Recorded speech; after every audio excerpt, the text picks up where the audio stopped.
The Gospel of Luke opened with the birth of Jesus. Then Luke showed us how Jesus was Israel's Messiah, announcing the good news of God's kingdom to the poor, and how he was God's true prophet to Israel. In this next section, Jesus sets out with his disciples on a long road trip to Jerusalem, where they'll join thousands of Israelites to celebrate the ancient feast of Passover. Now, Luke wants this road trip from the mountain to Jerusalem to remind you of ancient Israel's long road trip. With Moses, they went from Mount Sinai to the Promised Land. And then later, King David established Jerusalem as their capital. And so here, Luke is portraying Jesus as a new Moses who's renewing Israel's covenant with God, and as a new David. He's gathering the people together to live under his rule. As Jesus leaves, he sends out a wave of his followers ahead of him to prepare each new place for his visit. Then Jesus would arrive, announcing the good news of God's kingdom, and he would call people to follow him and join this new thing God was doing in Israel. There are many of his teachings and parables in this section, specifically about how following Jesus will force you to totally rethink your money, how you resolve conflict, and how you treat the poor. In every town, Jesus would create communities of people who were learning to live in a totally new way, so that greed would be transformed into generosity and anger into forgiveness. And in these Jesus communities, all outsiders are welcome. Yeah, good news for the poor.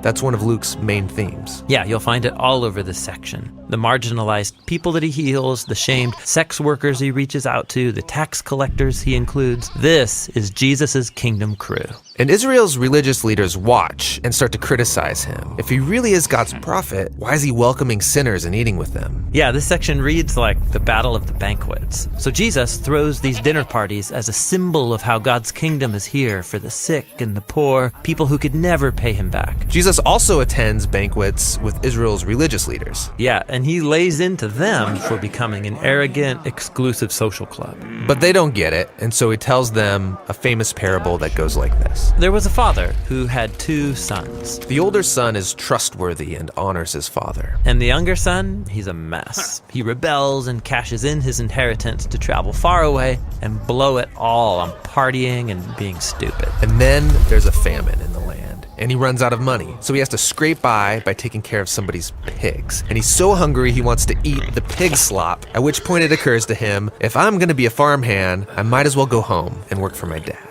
At least I won't be eating pig food. So he treks back home, rehearsing his apology. Now, the father is certain that his son did not survive the famine. But then, one day, he sees someone walking down the road. It's his son. He's not dead. And so the father runs to him and embraces his son, kissing him all over. The son starts his speech.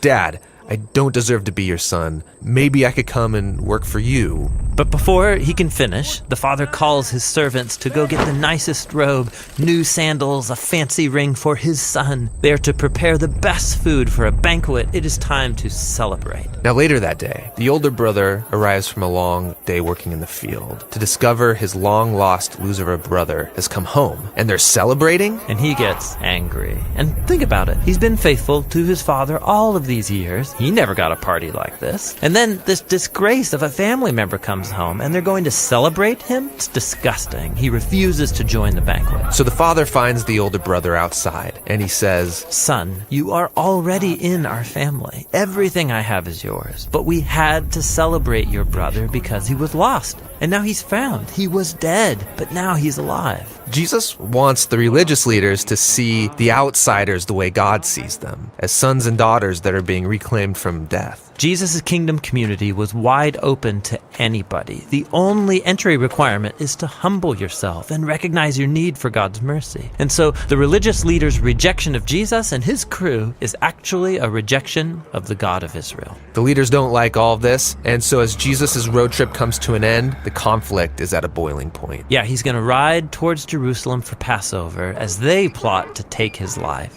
And that's what the next section of Luke is all about.